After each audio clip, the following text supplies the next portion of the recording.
할렐루야. 구TV 세상을 보는 창 오색 오감을 시청하시는 시청자 여러분, 저는 21세기 좋은 교회 목사 임동호입니다. 우리 좋으신 하나님께서 제 강의를 시청하시는 모든 분들께 큰 은혜 주시기를 기도합니다. 오늘의 강연 주제는 부흥과 거주에 대하여입니다.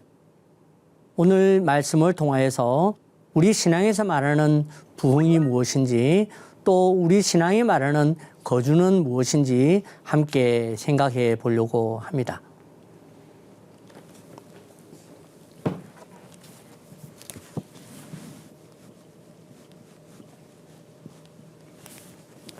부흥. 무엇이 부흥일까요? 우리는 흔하게 부흥이라는 단어를 가지고 부흥을 많이 생각을 합니다. 사람이 많아지거나 또는 교회가 건축을 해서 공간이 넓어지고 아주 현대식으로 바뀌면 우리는 그것을 부흥이라고 말할 때가 있습니다. 하지만 사실 그것만이 정답은 아니죠. 잘 모른다, 그렇게 우리가 볼 수가 있겠습니다. 왜 우리가 부흥을 알아야 하는가? 부흥을 알아야 부흥의 방향대로 진행할 수가 있기 때문에 그렇습니다. 부흥의 방향, 부흥으로 가는 방향으로 나아갈 수가 있는 것이죠. 그 다음에 두 번째는 부흥의 방법대로 할 수 있기 때문에 그렇습니다. 교회는 어떻게 해야 되느냐? 성경이 말하고 주님이 말씀하신 부흥의 방법대로 해야 한다라는 것이죠. 그 다음에 세 번째가 우리가 부흥을 제대로 알면, 지금 우리는 부흥을 하는구나, 부흥하지 않고 있구나라는 것을 판단할 수가 있게 된다는 거죠. 이와 같이 우리가 무엇이 부흥이고 어떻게 하는 것이 부흥인지를 모르면 자꾸 세상의 기준으로 부흥을 평가하려고 하게 됩니다. 크면, 사람이 많으면, 어떤 결과가 있으면 부흥이라고 생각하지만 그것은 부흥에 포함되는 것이지 부흥 그 자체는 아니다, 그렇게 말을 할 수가 있겠습니다. 오늘 느헤미야 9장은 사람들이 금식하고 무릎을 꿇고 나아가면서 시작을 합니다. 뭐냐면 뭔가 지금 단단히 어떤 결심을 하고 지금 나아가는 것을 보여주고 있는 것이죠. 오늘 우리도 우리의 부흥을 한번 결심해 봅시다. 그리고 오늘 성경이 말하는 부흥이 무엇인지를 같이 배우고 조명함으로 오늘 우리도 한번 부흥을 해나가자, 그런 마음으로 같이 해보려고 합니다. 제가 말씀드리는 것처럼 우리는 기억해야 됩니다. 무엇이 부흥인지, 어떻게 하는 것이 부흥인지, 그리고 그 다음은 어떻게 해야 부흥할 수 있는지, 이 두 가지를 함께 말씀을 통해서 생각해 보도록 하겠습니다. 그 첫 번째가 깨끗한 거울을 얻어야 한다라는 것입니다. 깨끗한 거울을 얻는 것, 이것이 바로 부흥이다, 그렇게 말을 할 수가 있겠습니다. 사람들은 어떤 모양으로든 다 거울을 가지고 있습니다. 거울과 창문을 가지고 있죠. 그래서 그 거울을 통해서 자기를 보고 자기의 연약함도 보고 또 자기의 회복도 보고 그렇게 하면서 살아갑니다. 그런데 중요한 것은 거울이 있어서가 아니라 그 거울이 깨끗해야 한다라는 것입니다. 오늘 우리 교회의 부흥은 우리가 깨끗한 거울을 가지고 있는 것, 그것이 바로 부흥입니다. 내 삶의 부흥은 내가 깨끗한 거울을 가지고 있는 것이 바로 부흥이다라는 것입니다. 그러면 이 깨끗한 거울은 어떻게 얻을 수가 있습니까? 바로 회개를 통해서 깨끗한 거울을 얻을 수 있다라는 것입니다. 오늘 느헤미야 9장은 사실은 이제 예루살렘 성이 건축이 되었고 재건이 되었고 이제는 회복이 시작되었으니까 축하하고 기뻐할 일이 있는 것 같습니다. 그런데 오늘 성경 1절에서부터 3절까지 보면 무릎을 꿇고 자복하고 또 또 자복하며 그렇게 나아가는 것을 볼 수가 있는 것입니다. 이와 같이 회개가 필요하다는 것을 우리에게 가르쳐 주는 것이죠. 그러면 왜 이렇게 회개를 해야 되느냐? 회개를 해야 첫 번째가 자신을 잘 볼 수 있기 때문에 그렇습니다. 우리가 이렇게 좋은 거울이 없으면 자신을 잘 보지 못합니다. 그렇기 때문에 그러면 다른 사람들을 자꾸만 판단하게 되는 것이죠. 그런 이야기가 있지 않습니까? 어떤 두 사람이 광산에 들어갔다가 나왔는데 서로 얼굴을 보는데 얼굴이 깨끗한 사람은 얼굴이 거뭇한 사람을 보면서 자기 얼굴을 씻었다는 것입니다. 하지만 자기 얼굴이 거뭇하지만 다른 사람의 얼굴을 보고 깨끗하니까 내 얼굴도 그렇겠거니 하고 씻지 않았다라는 것이죠. 이와 같이 우리에게 깨끗한 거울이 있어야 회개하죠. 우리가 깨끗한 거울이 있어야 자신을 보며 자신이 얼마나 부족한 사람이고 부족한 상태에서 주님이 구원하셨는지를 알 수 있기 때문에 오늘 부흥은 바로 깨끗한 거울을 가지는 것이다 하는 것입니다.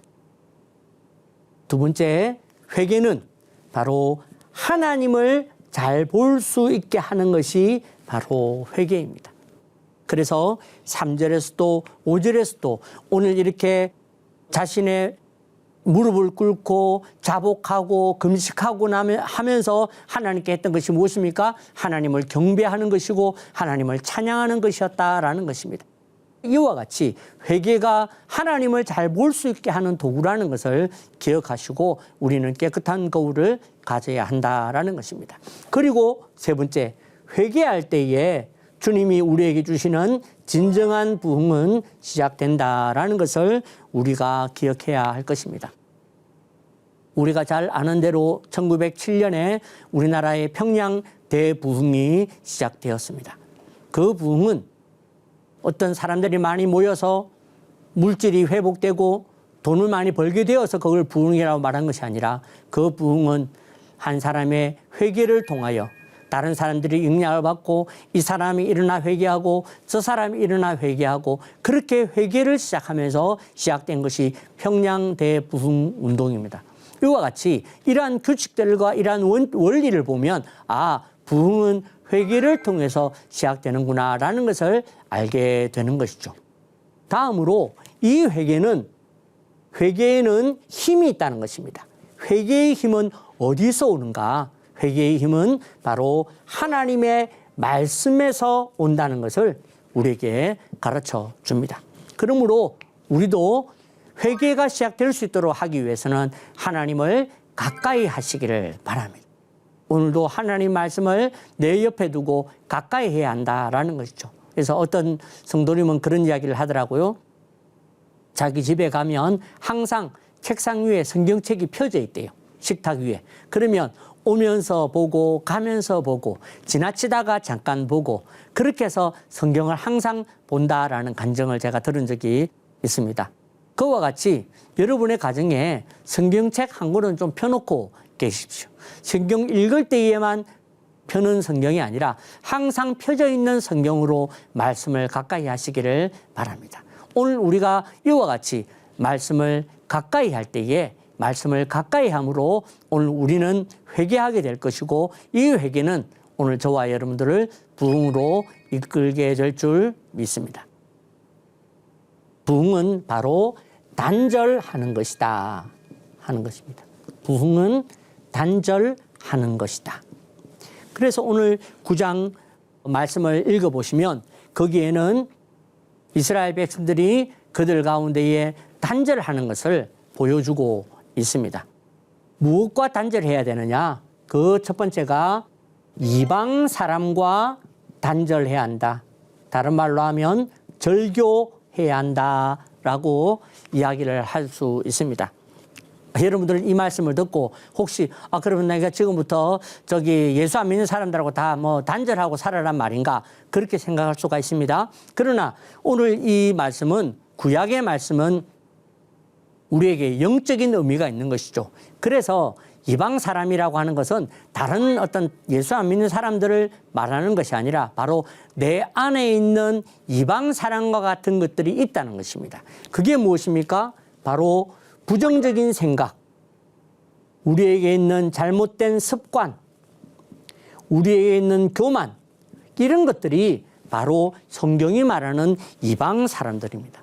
그렇기 때문에 우리는 예수 안 믿는 다른 사람들을 끊으라는 의미로 받아들일 것이 아니라 내 안에 혹시 이런 하나님을 대적하거나 하나님 믿지 않는 행동을 하는 것들을 우리가 있는지 확인하고 이런 것과 우리가 단절해야 한다라는 것을 우리에게 가르쳐 주는 것입니다. 그 다음에 무엇과의 단절입니까? 오늘 성경을 보니까 시간의 단절, 다른 말로 시간의 절교를 이야기해 주고 있습니다. 그래서 3절을 보면 낮 4분의 1은 성경을 낭독하고 낮 4분의 1은 하나님을 경배했다, 이런 이야기가 나오거든요. 그러니까 이 기간 동안에는 3시간은 적어도 다른 것 하지 않고 오직 성경을 읽고 예배하는 데 썼다라는 것입니다. 이와 같이 우리도 부흥을 하려고 한다면, 우리에게 부흥이 일어나려고 한다면 오늘 우리에게 무엇이 있어야 되느냐? 내 시간에 단절이 있어야 한다, 가져야 한다라는 것을 말하는 것입니다. 이 단절은 오늘 우리에게 새로운 힘을 공급해 줍니다. 세상과의 단절은 새로운 관계의 시작을 가르쳐 주는 것이죠. 그래서 내가 세상을 끊으면 그만큼 주님의 것이, 내 시간이 주님의 것이 된다라는 것을 말해주고 있는 것입니다. 그렇다고 성경이 우리에게 아예 끊으라, 세상을 완전히 단절하고 살아라는 얘기를 하는 것이 아닙니다. 그래서 오늘 4분의 1 이야기를 하고 있는 거죠. 그래서 낮 4분의 1은 또 낮 4분의 1은, 그럼 나머지 시간은 어떻게 했다는 얘기입니까? 자기가 썼다는 것이죠. 그죠? 그래서 오늘 우리의 시간도 무조건 내가 주를 위해 산다, 경건하게 산다가 아니라 나의 시간의 일정한 부분들은 내가 하나님을 위해서 쓰기로 그렇게 해야 한다는 거죠. 그래서 오늘 우리의 시간, 예를 들면 나의 5분, 내 5분은 내가 기도하는데 쓰겠다. 내 5분은 성경 읽는데 쓰겠다. 그렇게 우리가 정하고 살아야 한다라는 것을 가르쳐 주는 것입니다. 이와 같이 자기의 시간을 잘 단절해서 우리가 쓸 때에, 자기의 시간을 잘 단절해서 쓸 때 그것이 바로 우리의 부흥이다라는 것을 성경이 이야기하고 있는 것입니다. 기억하십시오. 오늘 우리의 부흥의 가장 큰 대적이 뭐냐? 바로 자기 합리화입니다. 자기 합리화. 그래서 나는 시간을 정해놓고 기도할 수가 없어. 나는 그냥 생각날 때 기도할 거야. 나는 성경 읽을 시간을 따로 둘 시간이 없어. 나는 필요할 때 성경 읽을 거야. 그것이 바로 자기 합리화입니다. 또 나는 내가 지금 형편이 어려워서, 나는 지금 나는 이런 문제가 있기 때문에 나는 지금 기도할 마음이 없어. 기도할 지금 마음에 어떤 여유가 없어. 나는 성경을 읽을 여유가 없어. 그런 것들이 다 자기 합리화라는 것입니다. 기억하십시오. 우리의 부흥을 방해하고 반대하는 가장 큰 문제는 우리 밖에 있지 않습니다. 바로 내 안에서 나의 자기 합리화가 바로 우리의 부흥을 방해한다는 것을 기억하시고 주님 앞에서 단절하시기를 부탁드립니다. 부흥 세 번째는 하나님을 하나님대로 믿는 것이 부흥입니다. 하나님을 하나님대로 믿는 것을 부흥이라고 말하는 것입니다. 네. 오늘 이 말씀 9장 6절에서 8절을 보면 거기에는 여호와라는 말이 반복되고 있고, 그 여호와라는 말이 반복되고 있다는 것은 무엇을 의미하냐면 하나님이 그 이름에 걸맞는 일을 하셨다라는 것을 우리에게 교훈하고 있습니다. 그것이 바로 뭐냐면 하나님이 창조하셨습니다를 말하고 있습니다. 또 두 번째는 하나님이 이 이름대로 역사하셨음을 의미하고 있습니다. 그 하나님의 역사를 보여주는 한 예가 바로 아브라함을 아브라함 되게 하셨다, 그렇게 이야기를 하고 있죠. 이와 같이 하나님이 하나님 되셔서 하신 역사를 보여주신 것은 오늘 우리의 인생에도 반드시 이렇게 되게 하실 것을 믿는 것이 신앙이라는 것을 우리에게 가르쳐 주는 것입니다. 사랑하는 성도 여러분, 우리가 종교 생활을 하다 보면 자칫 위험한 것이 우리가 하나님을 하나님대로 믿지 않고 나의 신 개념으로 하나님을 믿는다는 것입니다. 그래서 기복주의가 나오는 것이고 성공주의가 나오게 되는 건데, 하나님은 우리에게 자신을 십자가로 보여주셨습니다. 다시 말해서 우리가 십자가를 짓는 대로 간다면 그게 바로 진짜 하나님을 하나님대로 믿는 자라는 것을 가르쳐 주는 것이죠. 진짜 부흥은 바로 한국 교회에 이 십자가를 지는 운동이 시작될 때, 실현될 때, 그것이 바로 진짜 우리의 부흥을 가르치고 있는 줄 믿습니다. 부흥은 깨끗한 거울. 무슨 말입니까? 자기를 정확히 보는 것이 부흥입니다. 부흥은 단절하는 만큼 부흥입니다. 세 번째는 하나님을 하나님대로 믿는 것. 그것이 바로 부흥이다라는 것을 믿으시기를 바랍니다. 두 번째 주제, 거주에 대해서 함께 생각을 해보도록 하겠습니다. 사실 제가 느헤미야 말씀을 읽다가 느헤미야 말씀에서 거주하는 것에 대한 이야기가 나오길래 이것은 좀 어떤 부흥이나 어떤 예루살렘 성하고 좀 관련이 없는 게 아닌가라는 생각을 가지면서 그렇게 읽기를 시작했습니다. 하지만 그 말씀을 읽으면서 다시 깨닫게 되는 것이, 신앙생활은 성을 건축하는 것과 같지만 건축이 끝인가? 그 안에 살고 있어야 한다라는 것입니다. 아무리 건축을 잘해도 그 안에 거주하지 않으면 거기가 무엇이 되겠습니까? 바로 유령도시가 되는 것입니다. 네. 이스라엘 백성들이 성을 지었다고 무조건 거주했던 것이 아닙니다. 왜냐하면 그 안에는 성을 건축한 것을 제외하고 성전을 제외하고는 거의 폐허와 같은 상태였기 때문에 그 상태에서는 누구도 살기 싫었을 것이다, 그런 생각이 듭니다. 이와 같이 오늘 내가 신앙생활에 어떤 신앙의 재건을 했다고 한다면 신앙의 성만 잘 지었다고 나는 다 끝났다, 그렇게 해서는 안 된다라는 것을 우리가 기억하시기를 바랍니다. 이제 거주의 방법, 그리고 누가 거주했는지, 그리고 거주하면 어떤 축복이 있는지에 대해서 함께 우리 말씀을 통해서 함께 알아보도록 하겠습니다. 첫 번째는 거주의 방법이 나옵니다. 어떻게 거주했는가, 어떻게 거주해야 되는가 하는 것이죠.